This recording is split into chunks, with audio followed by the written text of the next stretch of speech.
We forgot to say that you may sit down 5 minutes ago. Anyway, thank you to this ensemble of the South Netherlands Philharmonic Orchestra. We will hear later more from them. I would like to welcome you indeed on this very hot afternoon. It was already a challenge in these togas to walk from the Minderbrudersberg to the theater. Thank you to my colleagues who were solidaric. I think some of them chose to come on a different spot in a shirt. Dear Governor Bovens, dear members of the provincial government, dear Mayor Pen ter Strake, representatives of public institutions, foreign governments, dear professors, staff and students of the university, dear guests. We are almost 40 years old, which means as a university our age is still lower than the average age of our employees, and certainly that of with our students I won't take into account. But after 39 years we are now on the road to our 40th anniversary, which of course we will celebrate on 15th of January of next year. And maybe it's good to reflect on these 39 or 40 years, and why, you may ask, why is 40 such a interesting number? Well, I can quote Benjamin Franklin here, who said, at 20 years of age, the will rules, at 30 years, the wit, and at 40 years, the judgment. So it's probably a good time to judge, to look back, to look in the future, and during our Jubilee year, that, as I said, will officially start with our Lustrum in January, we will do that. And of course, if you forgive me, I think if you look now, it's still amazing what happened in these 39 years, and probably the people who have set up this university and have built it up in the 70s didn't imagine that after these 39 or 40 years we are where we are now. I've looked, for example, on old strategic papers that suggested that this university probably would have a limit of 5,000, 6,000 students. And clearly the founding fathers and mothers wouldn't have imagined that today we have 16,000 students. We are, according to some, the fastest growing in terms of reputation young university in the world, and we are the most international university in the Netherlands. Many factors have contributed to that, but I think one of the factors, if I look back to our history, was from the start, this university met a lot of opposition. There was from the beginning this question, is this university needed? Do we yet need another medical school? And every faculty, every program that has been built to this day has met this kind of question, sometimes opposition. Is this needed? Is this an added benefit? And every time I think this was a stimulus to build further, and I think every time until now the university has shown that we add something to the knowledge landscape in this country and beyond. But at 40 there's also danger. Yeah, of course with 40 you become officially middle-aged and you turn complacent. Too much becomes routine, and the danger is that indeed you lose this edge that this university has preserved over so many years. Now, it's very fortunate that in the Netherlands at this time there's not, for universities, not a lot of time to develop routines, because we are really get a lot of interest. There are many initiatives, agendas from the so-called top sectors to the national science agenda, developments from the student loan system to the performance agreements. And in fact, it sometimes feels like the university get offered a lot of new clothes. And that's nice, because then sometimes it's good to change your clothes, to do something different. The question is, how does this make us feel? And if I stay with this picture of the new clothes, then let's imagine universities getting these new programs and agendas. They're getting these news, they go to the tailor. So we go to the tailor and then we put our new suit on, and then the tailor says, oh, this is your new suit, looks beautiful. And he said, wait a moment, this arm here is a little too long. The tailor then says, that's no problem, sir. You just hold the arm like this and bend it a little. See, it fits perfectly. Then you say, well, no, my collar is kind of edging here. The tailor says, no problem, sir. You hold your head a little like this. See, it fits wonderfully. But now my leg is a bit long. And then the tailor says, no problem, you just bend your knee bit like this, and then see the suit fits perfectly. Now you're barely able to walk, and you leave the shop, and as you hobble and humble across the street, two people on the other side see you. And one says, look at this poor cripple, he barely can walk. Then the other says, yes, but he has a great tailor. And I think now we're laughing because you think it's the tailor who is at fault, but I think it's also our responsibility to say when the suit is not fitting or needs to be adapted. And I think one of the challenges that universities in the Netherlands have, that we respond to these well-willing and well-meaning initiatives in a way says they also need to fit us, and we need to fit into them, and we must also make our voice known as an academic community with the best purpose, because in the end, the suits need to fit, the programs need to fit us, and they should not make us bend over or walk not in a straight way. And I think that's very important, walking straight. And at Maastricht University, I believe we have responded to a lot of these initiatives very well. We have built our community not only internally, but particularly also with our external friends and members.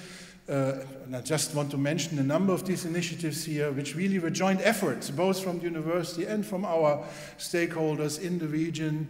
If you think about the so-called Kennis Us initiative, the Bright Lands development, with really the motto, knowledge crossing borders. And borders can mean borders of our province, but also borders between knowledge institutions, the economic sector, the public sector. If I look at some of the projects that has been started, really addressing research questions to needs of this region, for example, Movare, which focuses on healthy eating and sport in a socially challenged region of our province, or on ITEM, an institute that specifically deals with cross-border and border region issues in legal, economical, and also social sense. Or the many initiatives from our students that are really focusing on building bridges. So I think the topic that we have chosen today, and we hear later more by Professor Penter from Berlin, is really that this community element, the academic community, and also our link to our external community is extremely important if we really want to have this straight walk and we are ready to respond adequately to all these new efficient initiatives, all our new clothes. So I think community building will be an important, I think, strategy, an important program for us in the future. And of course, in this year, 2015, 2016, it's not only the road to our 40th anniversary, it's also the start of our new strategic program that will hopefully be presented in 1 year, exactly in 1 year, and the spot at which we'll start in the 1st of January 2017. And as I believe this strategic program should not be a solitary or even autistic exercise, we will kick it off today to start a discussion also with our community, internal and external, what should be key elements of this program. And I think it's important also to listen to needs, wishes, plans, so well from our internal community, but also from our external partners. And I would like to kick off this discussion by just giving you some food for thought, what could be elements of such a program to stimulate the discussion and also to begin the process of having this discussion over the next few months. Well, what should we deal with? Of course, first and foremost, our university should keep focus on education and on learning, and I deliberately name it learning because I think that's the problem-based learning approach that was installed in this university by its founding fathers is something we need not only to preserve, but also we need to think to bring it to the future, to make it future-proof. And of course, after 40 years, things get a bit diluted and so on. So I think there we need to have special attention. And of course, we have across our university and many faculties groups that do research in education, but I think it's also good to have some joint activities. And certainly the recently opened EdLab, which is the Maastricht Institute for Educational Innovation, is an instrument to really bring these many different ideas together to create a platform for open dialogue, for engagement, and for most and foremost to discuss what is important in this education, in this learning process, and to define what's the quality of it. And quality, I think, it's a very important element. So I think this is obviously in our university, particularly in our university, a very important focus for a new strategic program. The second one, like in many other universities, is research. And there has been a lot of discussion recently whether universities should not call themselves research university, because per definition universities focus on education and research. But I think also in research the discussion here is the question of quality. How do we evaluate quality? There has been some discussions about the so-called Rendementsdenken, that we focus too much on quantity and not on quality, and indeed this is the discussion that should be led here. I just wanted to remind you, a few years ago when I was still in Berlin, we had a discussion in our faculty about exactly the same question. Can we measure research? Should we measure research? And I remember that a colleague of mine from the Charité got up very adamantly when we had a seminar with somebody from the Leiden Institute of Bibliometric Analysis and said, no, I refuse to publish because for me research is really like love, it's something emotional, and I refuse to publish, I refuse to get it measured. And then this gentleman from this Leiden Institute said, you know, if it's really like love, I should tell you one thing, if the quantity is zero, the quality is not relevant. And I think that's also something we have to keep in mind in our discussion. The second important point that is happening now in the Netherlands is, of course, the National Science Agenda. And I think it was a very bold move by our ministry to really ask everybody in the country, what should research do? What is the role of science? What topics should be really chosen to focus on? And indeed, after this process, 10 areas with 100 different topics have been sorted out, and they will be, I think, the basis for research policy, which I think is good to raise awareness in the population about the importance of research and the importance of research topics. There's also some inherent danger in it, and the danger is if you use this agenda to limit research, to limit the freedom of research, the basic research that we need, because a lot of time basic research, fundamental research, has led to the most innovative results, and that also could be applied. The second danger is that, like it's common in the Netherlands, there are a lot of brilliant new ideas, but it always has to be paid from the same budget, the famous cigar from the own box. And this is what happens possibly here again, and that means that there is a carve-out from the many other initiatives. And if I look at the funding percentage of the NWO, which is in some areas now down to 7%, that means 93% of all applications will not get funded.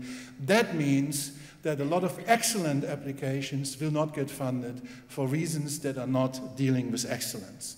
So this is, I think, the field that we need to discuss also for our new strategic program, how we want to position ourselves. The third element I would like to mention is internationalization. We are an international university and we continue to do so, but internationalization is not the amount of foreign passports you collect, it's not the amount of foreign students that you have, it is really about the international classroom. It is about bringing in culture, different backgrounds from international students in the problem-based learning process, and that's what we need to focus on in the future. We also need to think what is the skills that we want to offer our students. Now we are officially a bilingual university, Dutch and English, and with much success we offer free Dutch language courses to foreign students. And so 85% of our foreign students take this basic language class. Then maybe we should also offer language classes in German or French to our Dutch students. So in the idea that we probably in the end will have a student population that basically is trilingual, because that not only fits within this international profile, but also makes them accessible for the labor market in the Euro region. So this is something that we have to discuss. Labor market brings me to the next point, which probably will be a unique program point in the strategic program, and that's called employability. I've recently given an interview in Die Zeit, a German weekly newspaper, where I was accused that employability is not really academic. Well, I would disagree with that. I think while it's of course nice that you have academic freedom in this environment, at some point it is also time to give something back to society, to go into employment and do good in a job with your academic education, with the Bildung that you have achieved at a university. So I think we need to think as a university how we can really fulfill the needs of the students that ask us more and more, where will I have a job after I finish my program here in Maastricht? Then, of course, our regional engagement, the regional community. We had a fantastic seminar this morning with a lot of initiatives here in Maastricht from students, from inhabitants from Maastricht, from the so-called Buurtplatformen, and this showed that this community building process, which is the topic of our day-to-day, is something we really also should focus on. And I was recently in Göttingen, a famous German university town, and then you come out of this station, and there's a board on the station that says, Göttingen, Stadt des Wissens, knowledge city. And maybe this is also something that in our region, in Maastricht, should achieve, but it should be more than something, a board hanging on the station. The question is, what is this university city? I know that our mayor is very interested in that. I would say, as the suggestion for the discussion, a university city is a city where you don't see the difference between the university and the rest of the city. And there are areas that we have developed really as common ground. And one example for this is the developments on the Tapijn-Kaserne, where we create an environment together with the city, together with the province, that is owned by everybody. That is owned by the university, but it also offers spaces for the citizens to enjoy the park, the atmosphere there. And I think other areas, open areas, need to be created in the city. Maybe the Sphinx Quarter will be the other one. It's not only buildings, it's also a mentality. If you look at the achievement of Studium Generale, of the Parcours of Arts and Sciences that we'll have in 2 weeks, it also shows this really coming together. It's a spirit thing that we have to follow up, and I think then we are on the road of a knowledge city or a university city, whatever you call it, and it really needs to be in the heart and not on the wall of some railway station. After all this talk about external communities, about internationalization, we must not forget our internal community, and this is the students and the staff.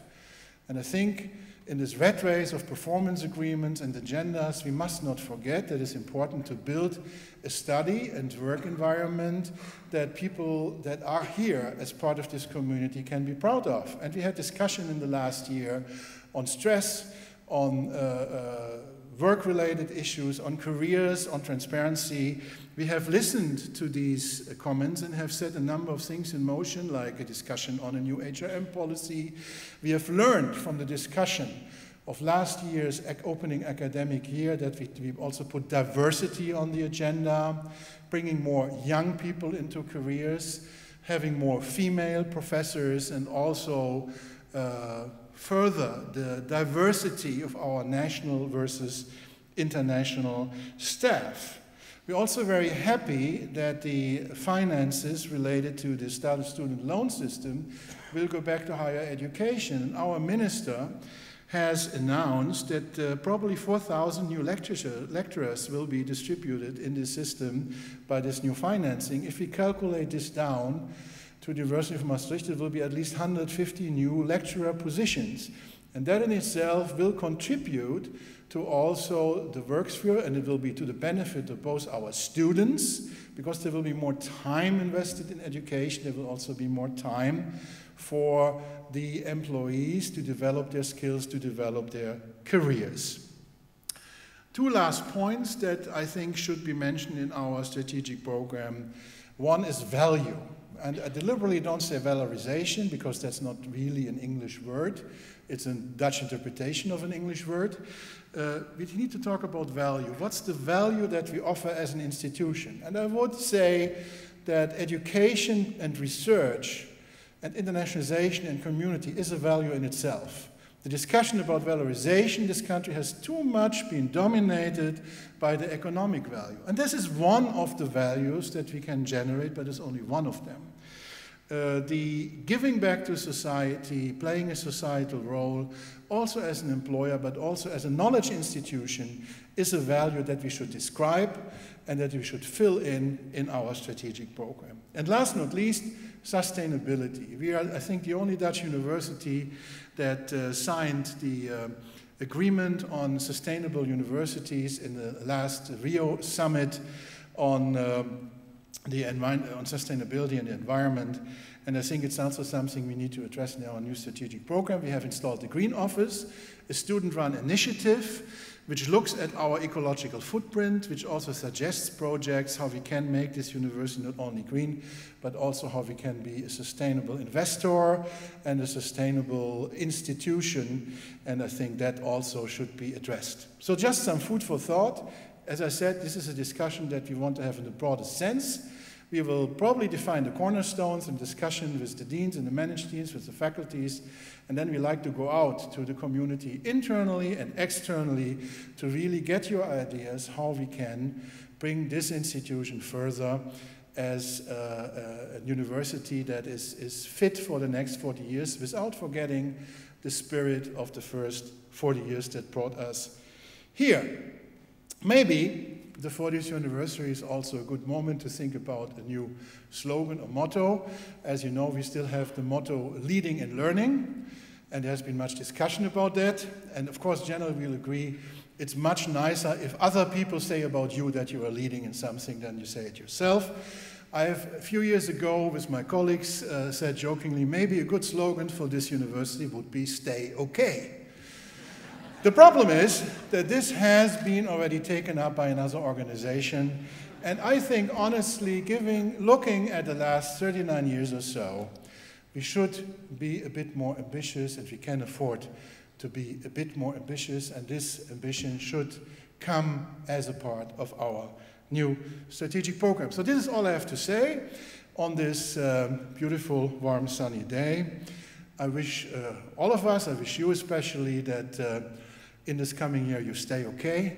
No, I actually wish you a lot more than that, and that we continue to look successful in the future based on the achievements of the past. Thank you very much.